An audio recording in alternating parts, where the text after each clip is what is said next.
Good evening and welcome to Suffering in Silence with Evangelist Tia here on Love Bay Afrobeat Music Talk Radio. We're here with you every Friday evening at 7 p.m. Eastern. Love Bay, we're continuing to rise out of the ashes together.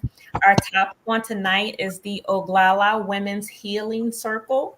We have with us our co-host for this evening, Mark Daria, and our guest for the evening is Cynthia New Holy of the Oglala Women's Healing Circle. And Cynthia, again, is also a certified practitioner of mind-body medicine. Listeners, if you have any questions or comments for our guest or our co-host, you can email us at sufferinginsilencedv@gmail.com, or you can text us at 437-778-3299. If you have any resources that you would like to share with us on a national or local level from your country, your community, your faith organizations, or any local organizations, you can also email us at sufferinginsilencedv@gmail.com. And with that, Mark, I would ask if you would greet our listeners on this evening. Certainly. Good evening, everyone, and thanks for being here. We're covering, obviously, as Minister Tia said, we're covering domestic violence tonight, and an incredibly important topic, and looking forward to a lively discussion on this, and just getting our heads around it a little bit, and hopefully helping some people who are struggling with these issues. Mm-hmm. Thank you so much, Mark. Cynthia, if you would not only greet our listeners and viewers on tonight, but if you would share the contact information for the Oglala Women's Healing Circle for anyone who wants to participate in your organization. Good evening. Mitakoyapi malakolia kanagilawi imachapi sto na washichuya Cynthia New Holy imachapi naha iyuha chante washte na picture use up Oglala, South Dakota, na Pine Ridge Reservation, Awati. In Lakota, I said the Lakota name given to me is Hummingbird Woman, and in English, I'm called Cynthia New Holy. Hello, my relatives. I shake all your hands with a warm heart. I live in Oglala, South Dakota, on the Pine Ridge Reservation. To be able to get some contact information about our women's group, you can get on Facebook and look up Oglala Women's Healing Circle. Oglala is spelled Oglala, and you should be able to find it easily. I do have a link that I would hope that we could share with you later here. Thank you so much, Cynthia. And before we move on, we want to share some resources. First, we have the Human Rights Watch Domestic Violence website. Their website to get information on domestic violence and human rights is hrw.org. We also have the Amnesty International Domestic Violence website. Their website is amnesty.org. You can find stories of women who survived domestic violence and who are taking their stand to help others and sharing their stories and information. We also have the World Health Organization Domestic Violence website for information on violence against women and information on violence itself as a global knowledge platform to prevent domestic violence. Their website is who.int.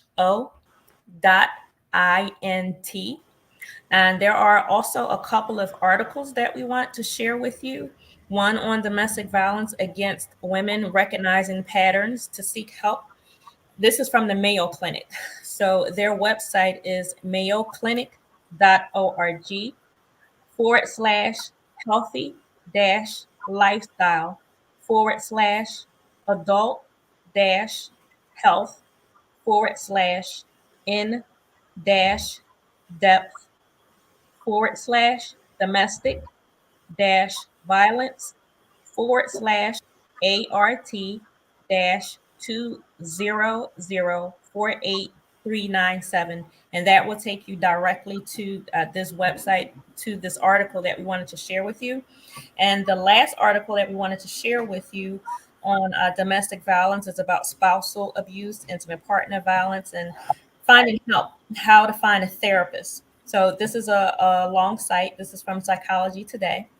Their website is psychologytoday.com US/basics/domestic dash violence.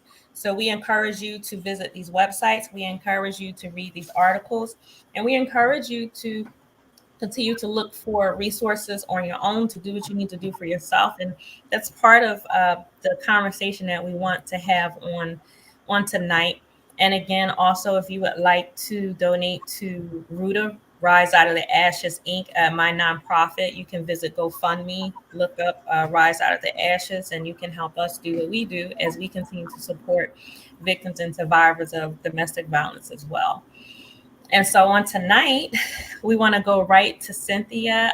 Cynthia, first, I want to ask you, about an overall update on the Oglala Women's Healing Circle. You've been with us a couple times before, but tell us, for those who don't know, what it is, what you do, and an update on what's going on so far.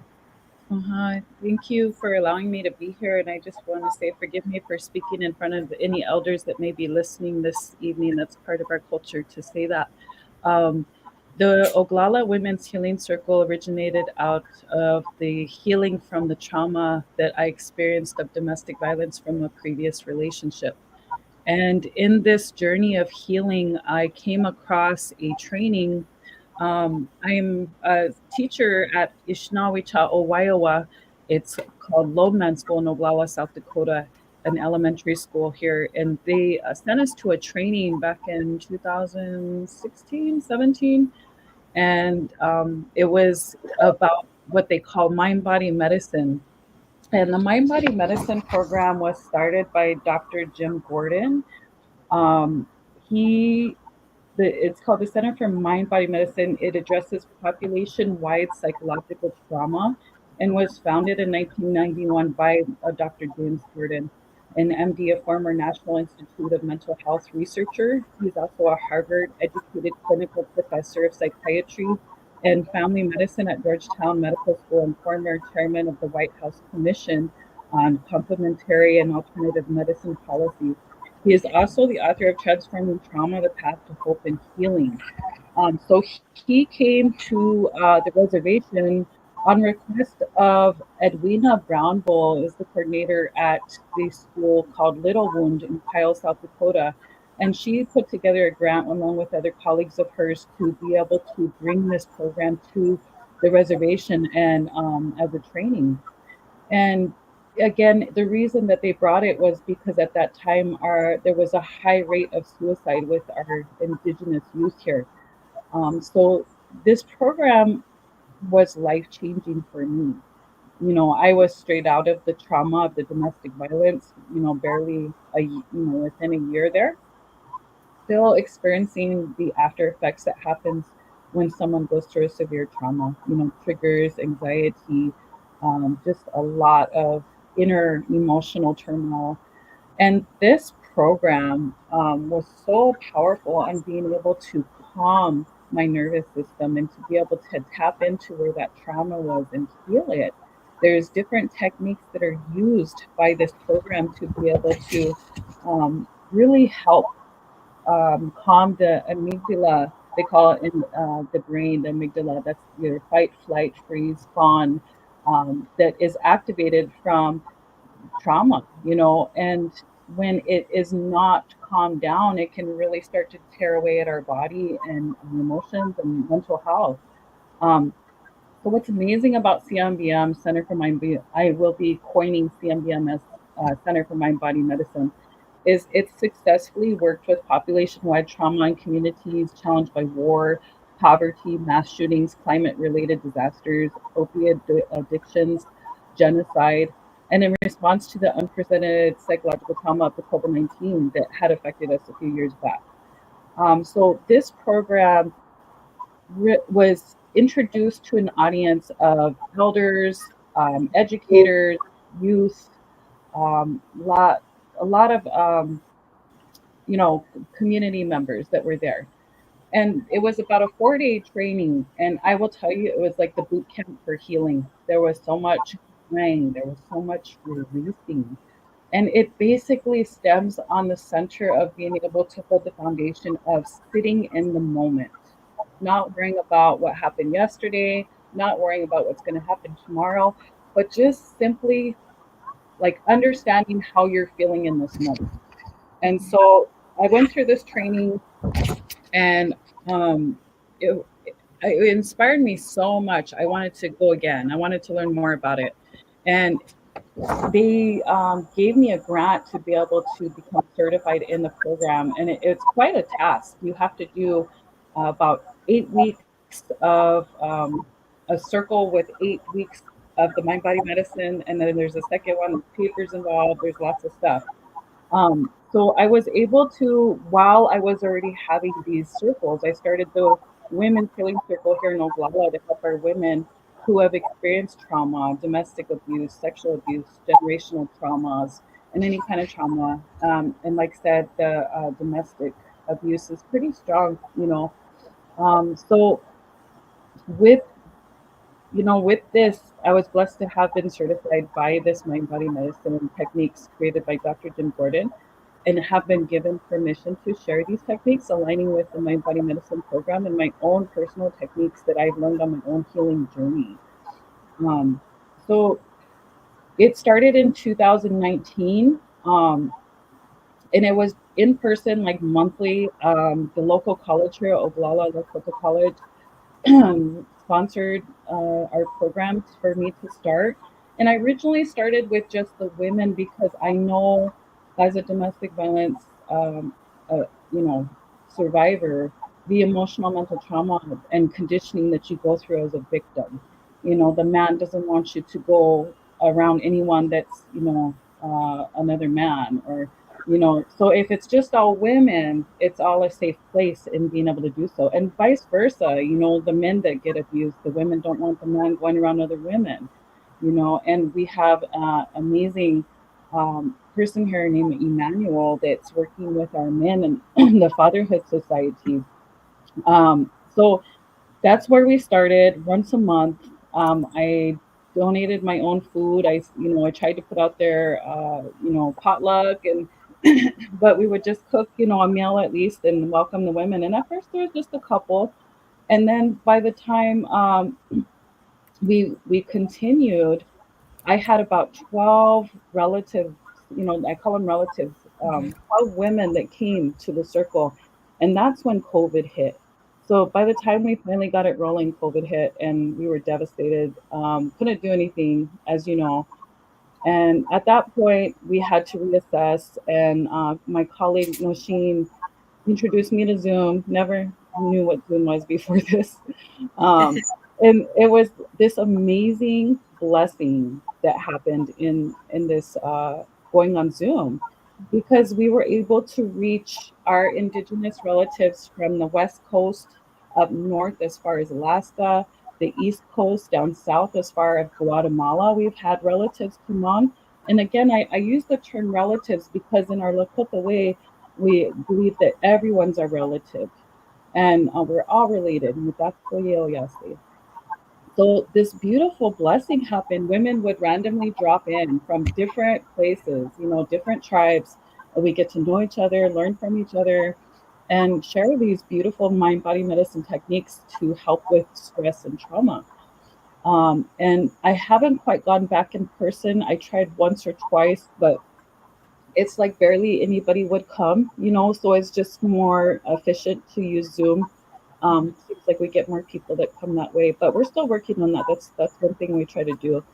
So this program that I started here, it's pretty much a grassroots project. I don't have any business connections to it, no uh, foundations or anything. It's just something I do on my side time as a teacher. Um, and the beautiful part here is that we have been able to continue this work. And I was introduced to different circles. Mr. Paul Frank, um, he has a recovery circle that he does, and helps our relatives that are recovering from drug and alcohol abuse, and other things. So his group, I just wanted to pull that up real quick, is called Carrying the Message. I was introduced to him, and we decided to correlate, and now we have our men and women's circles every Sunday evening, and we have our women's Sunday bi-weekly mornings. And this has been a beautiful correlation to help both our men and women. And this mind body medicine program is based for both genders. But again, the reason that I concentrated on just our women is because of the psychological trauma that is inflicted on our women when they're in that kind of relationship. I remember I couldn't walk down the grocery aisle if there was a guy there, you know.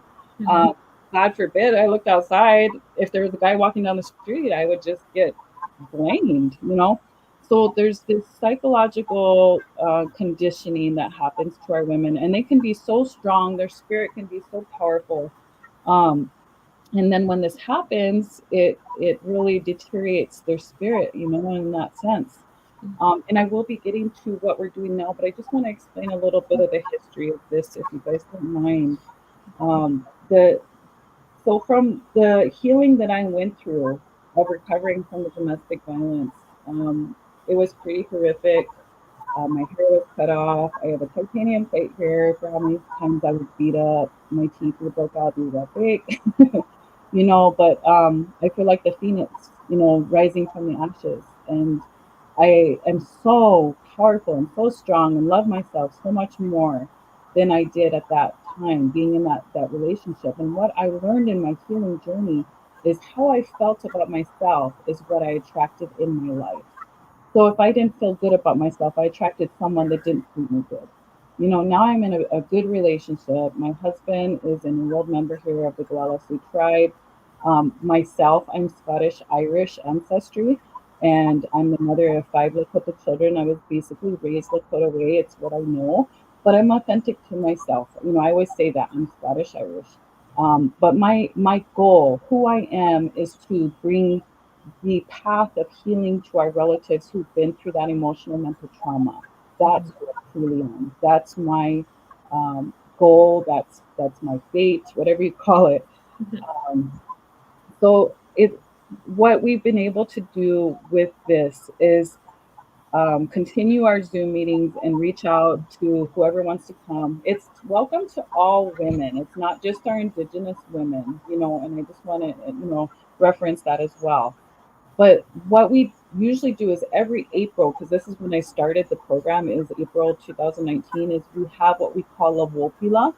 And that's a giveaway to you give gifts away to say thank you to Creator for all the blessings that have come into, you know, this healing program, you know, because I don't take it on. I give it to all the glory to God. You know, I always say thank you to Creator for all the blessings and helping the women.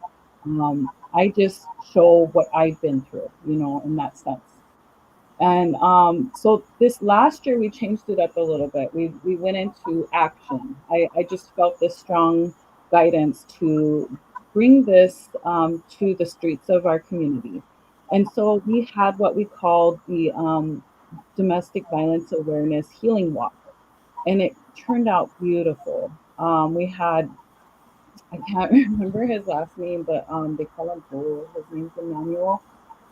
He's the one that has the fatherhood group, and he has his young men that he helps, you know, show how to do things, you know, whether it be changing tires, learning to sing traditional songs, learning how to be a man, you know, because unfortunately the generational trauma has created a lot of lateral violence and disconnections on being a family unit, you know, and learning how to be a man. That by our generation has been put out, and we're restarting, you know, each generation sometimes on how to be Lakota in a way. So the thing that he did was he helped to bring his young men in and to sing and pray as we began this walk. And there's a video on my personal Facebook it's at the very top that you're welcome to check out and watch under Cynthia New Holy. But we started from the local church there and walked down Main Street, Oglala. And we kind of intended just to walk on the sidewalk, but we had police escort, and we're like, oh yeah, well, we should just go on the street. So this was kind of new for me. This is something I never did, but being around other relatives there that had done these kind of things before was very helpful, and I was grateful for that. and all the relatives that came to walk in honor of relatives they've lost, in honor of relatives that continue to endure the abuse. And we are in a place where there's limited resources. We have a program called, the Oglala Tribe Victim Services that does their best to try to help our relatives, but there's such a huge cloud of a trauma on being able to get to everyone. So we have to sometimes reach out to other shelters in the areas. So they also came and provided some bags for the relatives to carry that talked about, being safe from domestic violence and just giving information for help. And so we started walking. So I'm kind of going all over, but we started walking down the road. And as we were walking, there was just this beautiful feeling. Everybody was in prayer, praying for the communities around us. We didn't want to walk in the communities themselves because there are situations where the perpetrator will look at the victim and say, "This is your fault they're doing this," or there's always some reason to blame. So in mindfulness of that, we just walked Main Street and we prayed for our relatives in the communities for, health and help and um, good things for our relatives mentally, emotionally, to be able to heal from domestic violence and lateral violence. So as we're walking, relatives started coming and walking with us from the community, and it turned out to be a beautiful walk. So that's what Oglala Women's Healing Circle has come from. Original women circle to now having women in a separate circle for men and women. And then now our walk, our domestic violence awareness walk, which was inspiring to do in other communities as well on the reservation. So that's where we're at this moment, you know. Well, that is awesome. That's a lot that has transpired. So I have a question for you, and then I'm just gonna go right over to Mark before I switch gears.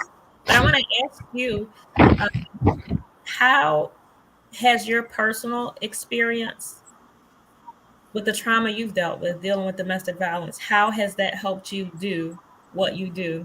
Or does it? Does it come into play at all? Because I tell individuals you do not have to be a victim or a survivor of domestic violence in order to help someone if that is your calling. Like if you're a counselor, if you're an advocator, you do not have to have had to go through this experience yourself. And then if you have had this experience and you're in this area and you're helping, that doesn't mean that you have to divulge your personal situation. Mm. But I know me personally, I do believe that I have a knowledge, I have an awareness, I have a compassion that I would not have had if Mm. I had not gone through my own personal experience. So I want to ask you, has your own personal experience played any part in what you do, or do you keep it separate and just keep it moving? My personal experience is the foundation for what I do. It's the only reason that I am doing what I'm doing because of what I experienced.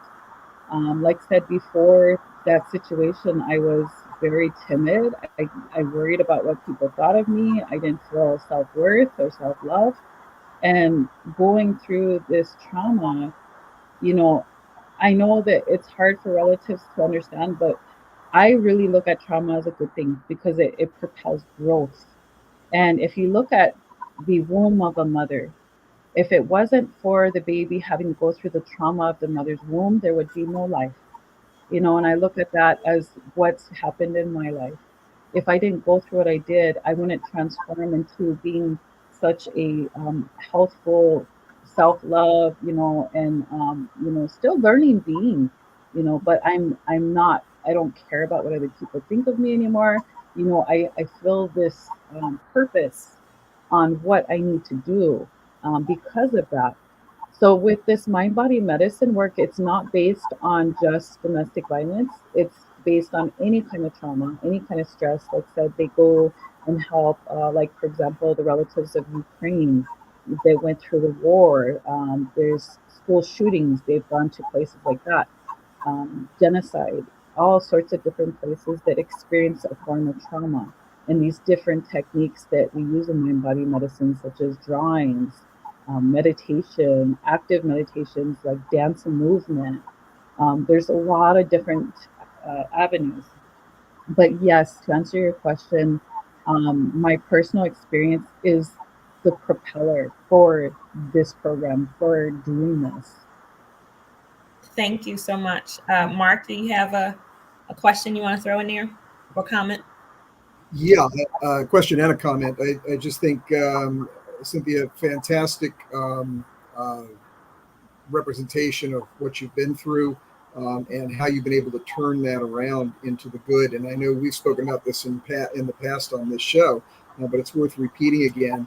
And that is that the firm conviction that we are allowed to endure things that we go through, the traumas that we endure, so that we can pivot that and to help others and to actually be able to speak to those issues with some weight, some street cred, if you will. And you do an excellent job at that. You're an outstanding representative, and so I applaud you for that. I too was just kind of curious as to did you seek this out yourself, or were you referred over by a friend or a colleague or something?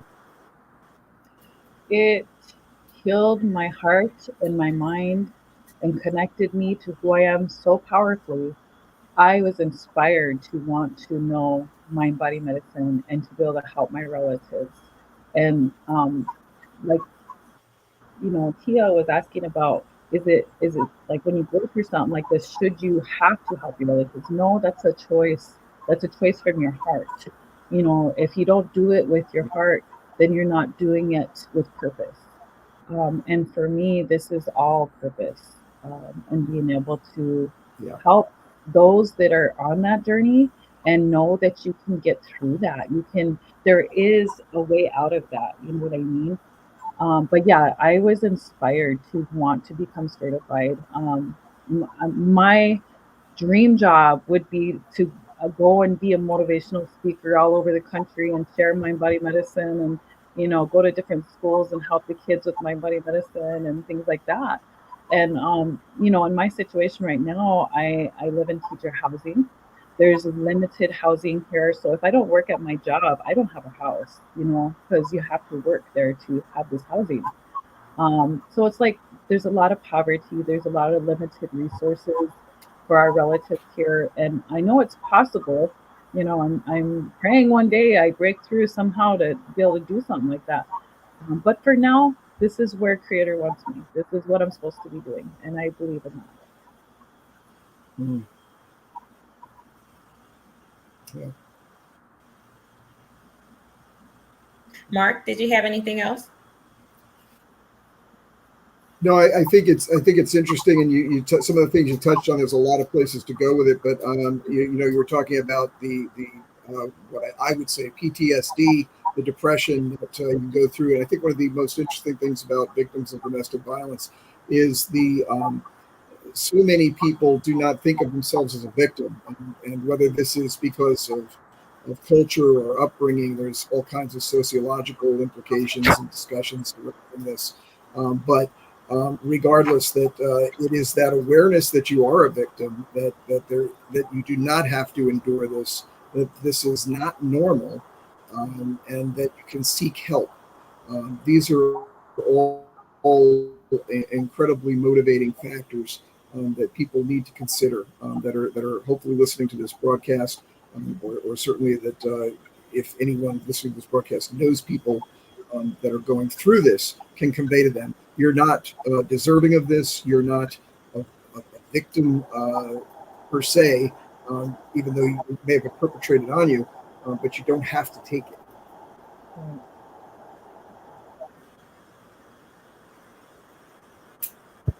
So, Mark, that's actually kind of where I wanted to turn, with encouraging individuals to come forward, to seek help, to find resources. In the past few weeks, I have come across several individuals who are at the point of giving up, and giving up in the sense where they were just settling for the atmosphere. settling for the circumstance of abuse, as if this is it, it's over, I'm tired of trying. And that is absolutely heartbreaking to see a person come to that end, because in in their minds they've done all that they can do, and now it's like it's over. I'm just going to take it. And I've tried to express, not only, this is not your fault, this is wrong, but yes, you can change. Your life can change for the better. It may not be overnight, but there are steps that you can take. And I say again, just like I tell children, if you don't get the help that you get the first time you speak out, then you keep doing it. You keep going, you keep reaching out until you get to that individual or that place or that organization that hears you and that listens to you. So, Cynthia, I want to ask you, how do you go about encouraging individuals to open up? And it may be like that one more chance that they, open themselves up and reach out for it. How do you encourage individuals, and especially men, Mm. to move past that point of giving up? See, most times our relatives won't say anything, you know, and I wouldn't know unless they reach out and ask me, and then I would be there to let them know that I'm here and if they need that help. And I understand the feeling of going through that domestic violence because for some relatives, it's due to being far away from their family, you know, and the perpetrator keeps them from their family, won't allow them to speak to their relatives on the phone. They're in situations where the perpetrator has all the money, so they can't go anywhere. Um, One thing that helped me in my situation was that at my work, I was working at Head Start at that time in Rosebud, South Dakota. They brought over a program called the White Buffalo Calf Women's Shelter that was so essential in that period of the incident that happened at that time. But they came to our work and talked about domestic violence, talked about resources, and planning out how to get away, you know, having a bag ready, having something stashed, you know, things like that to be able to leave. Unfortunately, for a lot of our women, they usually go, and in my situation, it was no different. You know, I left my ex for about a week, and then my kids, I had four at that time, missed their dad. They didn't want to, they didn't want him to be gone, you know, and I started to feel it. And I had my friends tell me, don't bring him back. He's gonna be do it against you. And no, you bring him back because there's this emotional attachment that happens.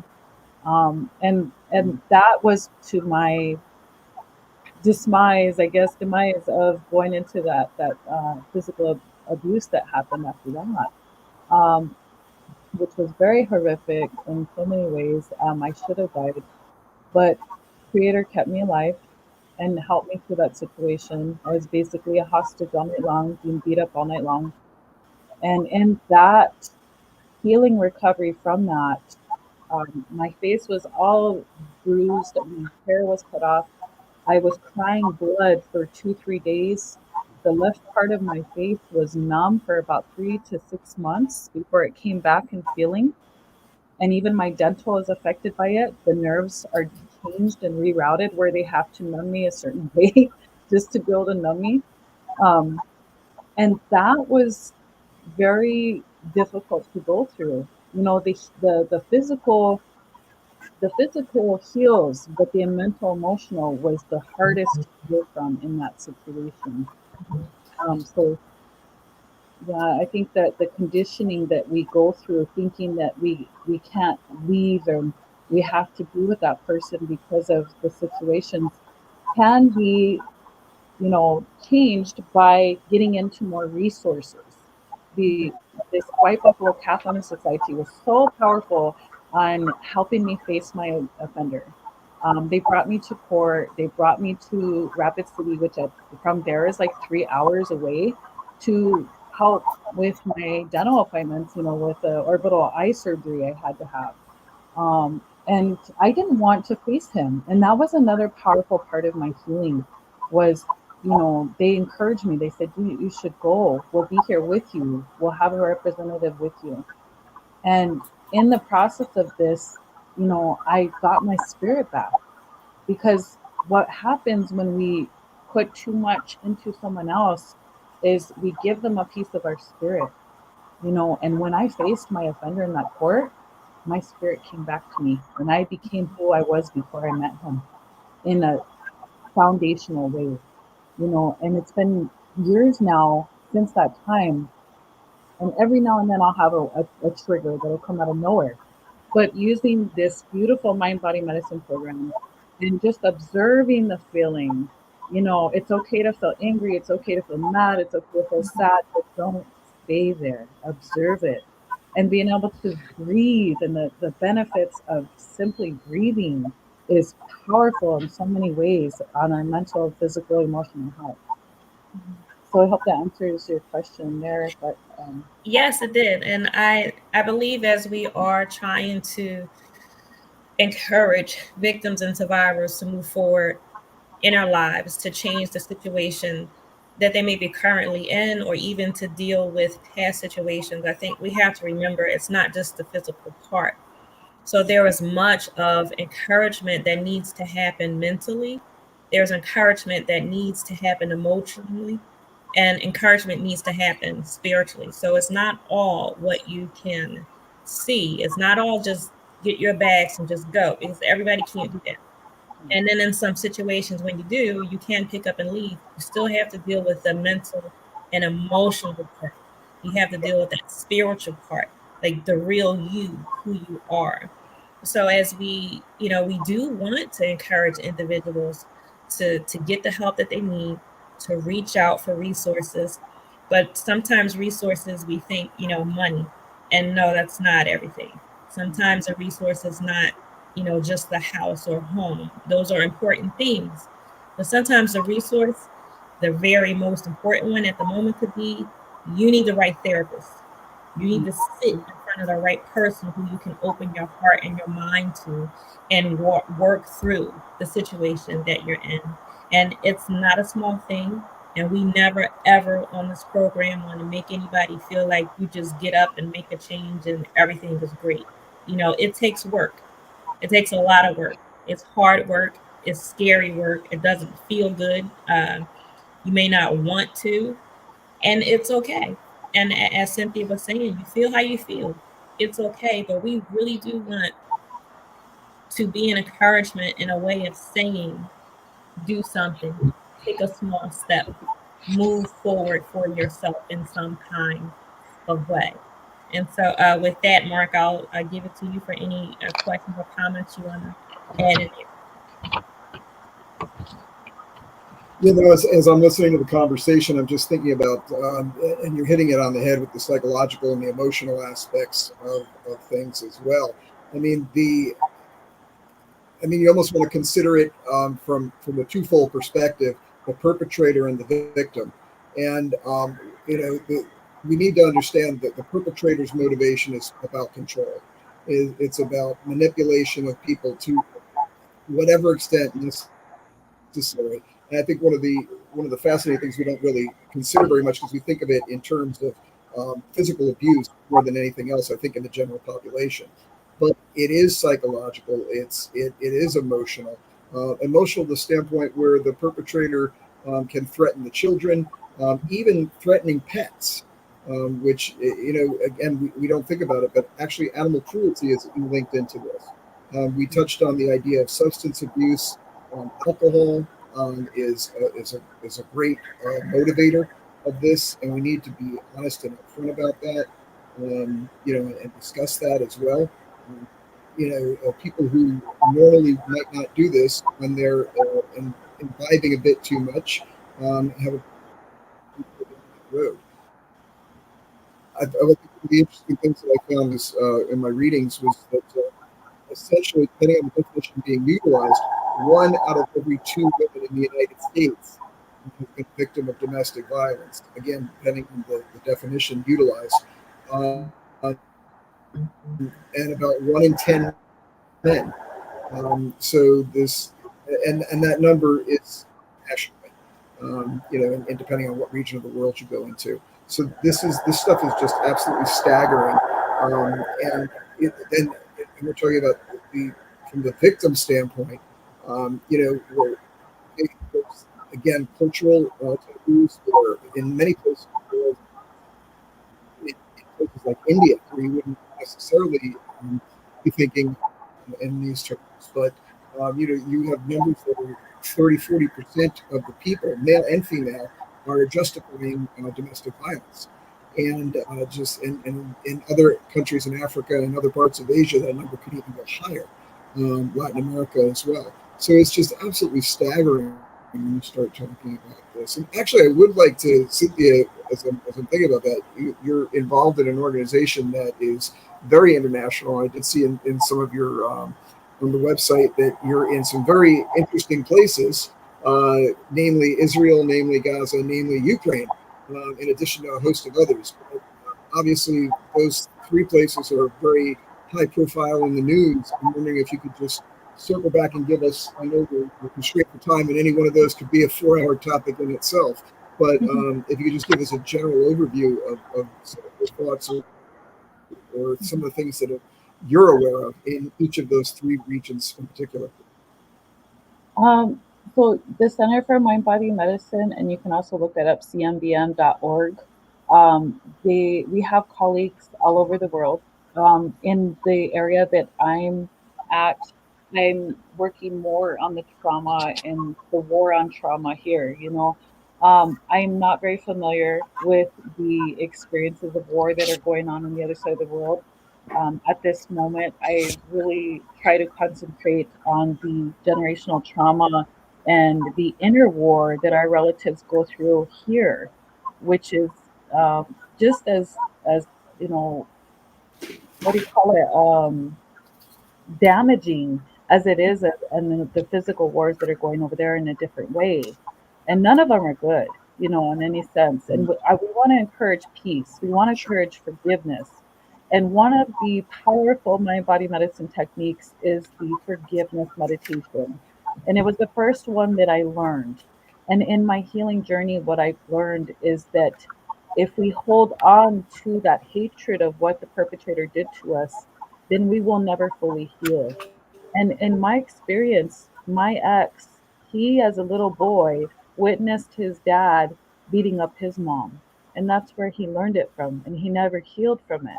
And it just went on in the generation in that way.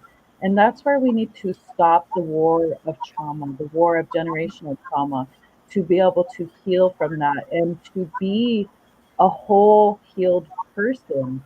There's a common saying here, like, that's my other half, or, uh, things like that. But what it should be is, you're a whole being and they're a whole being. And there's respect for each other walking on this path. And that's a mental, thought that has to change in the thinking of being able to heal from the attachments that we put on our relationships. And the key to that, again, is forgiveness, not only to that person, but forgiving yourself for whatever you feel that you didn't do good enough or right enough, that you think you made a mistake on. And in this meditation of forgiveness, there's about 4 different components to it. The first one is that you're forgiving the person that hurt you. The second one is you're asking forgiveness for the person you hurt. The third one is forgiving yourself. And the fourth one is giving forgiveness to the world, those that need it all over the world, and that are in war-stricken communities, genocide, and weather, horrific situations. Just being able to mentally change that thought and to find more peace within us. When we find more peace within us, then the healing naturally occurs around us. We naturally attract good partners. We naturally have boundaries that will not allow negative situations in our life. And it's unfortunate the wars that are going on the other side of the world. And I send my sincere prayers that there is peace and healing and perseverance to get through this time in humanity, because there's things bigger than us as humans that could affect us if we don't start healing ourselves. And that can go into environmental disasters. And everything is connected. But it all starts right here within you. When you find that peace within you, you heal things around you that can cause a, effect on others. So, yeah. Mark, did you have something else? Yeah, no, I just I applaud the entire idea of the ability to engage in that level of forgiveness. You're a better person than me. You know, it joking aside, I mean, being serious, it is incredibly difficult, and most of us have a very difficult time. You know, being victimized, although it is essential. I do believe you're correct that for us to move forward, and I guess like anything, it's a process. When Absolutely. you're the victim of something, when you're pushed, the instinctive reaction is to push back, and I'm reluctant to say that's healthy, but it's understandable. Let's put it that way. But given time and distance, and that's the key, is that there is the need to engage in what you're talking about, that level of forgiveness on multiple levels, by the perpetrator and by everything else, by the circumstances. And again, as we started out talking about, recognizing the pattern, recognizing what is going on, and being able to parlay that into a method or in your case, an organization, which can then be used to help other people who may be just on the front end of this and, and really haven't been completely devastated, but to give them the option and to give them the opportunity to this alone.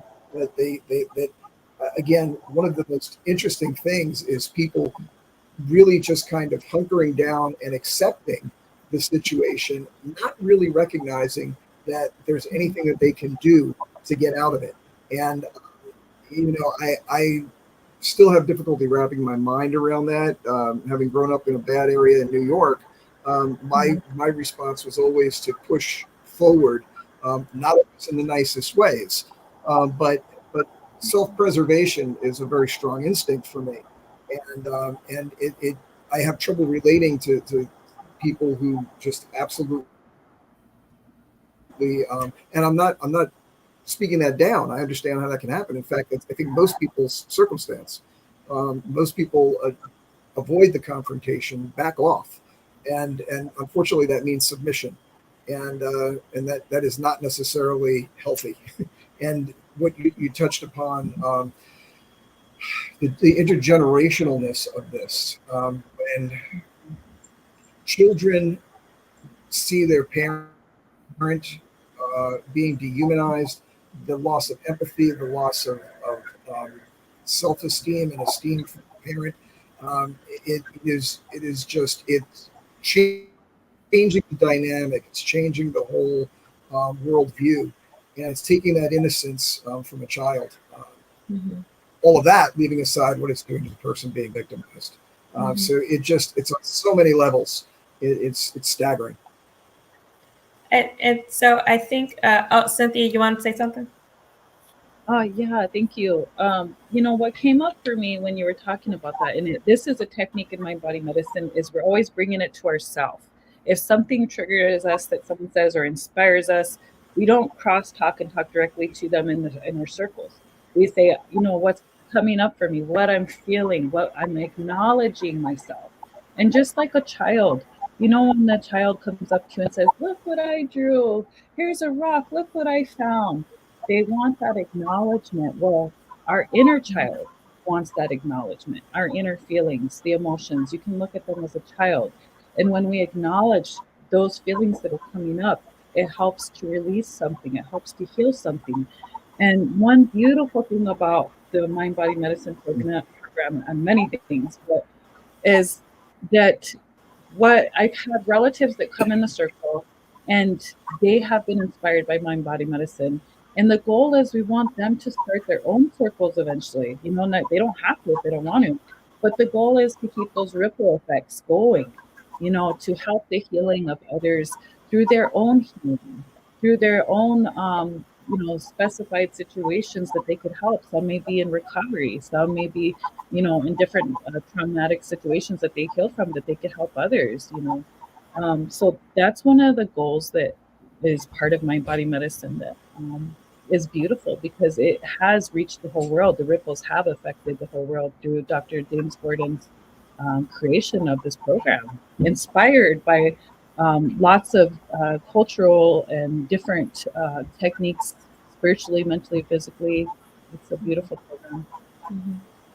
Well, Cynthia, I thank you very much for what you are doing, and even just that sense within the healing circle to be able to carry it on, for you to get the healing and help that you need, and then to be able to take the next step. That's an awesome thing, because there's no point in us trying to encourage individuals to get help and to seek out resources that aren't there. So I appreciate what it is that you're doing. And as you were speaking, and Mark, one of the last things that you said when we were talking about intergenerational issues, I thought about perpetrators being children and repeating the pattern of what they saw when they become adults. And so that is another reason right there why we want to encourage individuals, victims and survivors, to get the help that they need for themselves, so they don't become who and what hurt them. Absolutely. I have seen Absolutely. individuals, I've seen men who were tortured by their mothers and their sisters, who in turn, instead of getting the help that they needed for themselves, now they hurt and torture the women in their lives. And so you're no longer that little boy. You're no longer 5, 6, 7 years old. Now you're a grown man still holding on to what your mother or your sister or whatever female or whoever did whatever to you. And instead of getting help, you turned around and became what it was that hurt you. So seeking out help, seeking resources, it is for you mentally, it is for you emotionally, it is for you to heal. But I think a huge part of it is for you also not to repeat the pattern. And you can't do that without help. You can't put the blinders on and say, I'll just be okay. I've seen individuals inflict verbal and emotional abuse, and they didn't even know that it was happening. I've had to stop individuals as it was happening, pull them to the side and say, do you know what you just did? Do you know what you just said? And they were oblivious to that. So there is a plethora of reasons on why you need to get help if this is your situation. Yeah. And it doesn't matter how long ago it happened. You can be far removed, but if there are some things that are still lingering, you need to deal with it. Shoving it under the carpet does not help. Not at all. Yeah, Cynthia. What that was bringing up in me was a reminder that what trauma can do to us mentally. We feel undeserving to receive help. We feel, because we've been failed so many times, that we have to rely only on ourselves, and we can't rely on anyone else because we'll get hurt again. But the beautiful thing is, when we use these techniques, such as simply breathing, and we're softening our belly, they call it soft belly, we're allowing more oxygen in our lungs, we're allowing more circulation in our heart. The heart gives blood to itself before it gives blood to the rest of the body. And that's how our healing needs to be in order to be able to really become fully healed. So I just wanted to share that. Thank you. But thank you so much, Cynthia. I want to thank you again for being here with us. We are just under the hour, and so I want to ask you both. I'll start with you, Mark, and then you, Cynthia. If you would just leave us with your final words on tonight for our Love Bay listeners and viewers, Mark.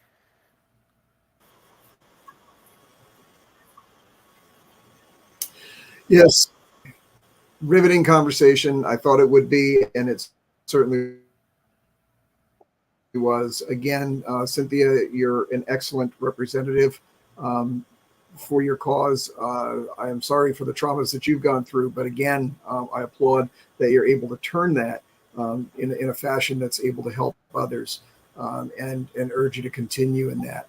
And to our listeners, I would say again, if you are a victim, I hope you can understand the substance of what we're talking about here, and that is in terms of you're not the person who has brought this upon yourself, that you do not deserve it, and that there are opportunities for you to find help. Reaching out in numerous different ways, and I understand the difficulties. There might be children involved. There are financial implications. You could be dependent upon the person who's abusing you, et cetera, et cetera. There's a lot of different things and a lot of different reasons for this. Nevertheless, and as Tia points out, it's oftentimes not even just a case of simply yourself, but those around you whom you also love. And it's kind of crazy because you throw yourself in front of a bus to save your child, but yet you'll allow them to endure a situation like what we're discussing here this evening. And so there's just that mental incongruity that goes on, and we need to be cognizant of this. Explanations are not excuses. We need to take the time to understand what's going on from all different perspectives. But at the end of the day, we need to take the actions that we need to take to ensure our survival and the survival of those that we love, including the people who are doing this, as well, because they're victims of a different sort. Yeah. Thank you so much, Mark. Cynthia, if you would leave us with your final words and thoughts on this evening. And I'm a writer and a poet as well, and I do a lot of inspirational videos from intuition. I call it intuition writing. So I want to leave you all with this to show how powerful you are as women, how powerful you are as men, and how beautiful you are.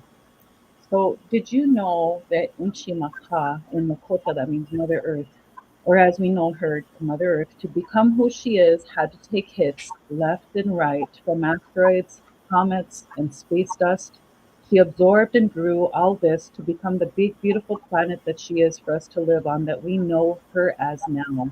She took a lot of crap to become who she is, and yet she still takes care of us, and she shelters us from cosmic storms. That's why we should always walk with respect with her and walk in prayer on her, because we are part of her. And our women that experience abuse or domestic violence absorb a lot of energy from that. In the healing process, we become like Mother Earth, full of growth, compassion, and beautiful cycles for others to do the same with our healing. So do not give up on your healing or the thought of getting out of that situation, because you will. And our men need prayers and healing too. Thank you. Cynthia, thank you so much. And if you could just share your contact information again for anyone who wants to become a part of the Oglala Women's Healing Circle, or to be able to provide donations to you. Could you share that again before we go? Sure, there's two resources that you can connect with me to get on these programs or see where meetings are. The main one is our Facebook page, Oglala Women's Healing Circle. Oglala is Oglala. I also have my email. It is oglalawhc.com. That represents Women's Healing Circle. oglalawhc at gmail.com. Awesome. Thank you so much. Love Bay, if you want to catch up on previous episodes of our program, you can visit our YouTube channel, Suffering in Silence DV. We thank you so much for joining Suffering in Silence with Evangelist Tia here on Love Bay Afrobeat Music Talk Radio. We're here with you every Friday evening at 7 p.m. Eastern. Love Bay, we are continuing to rise out of the ashes together. Good evening.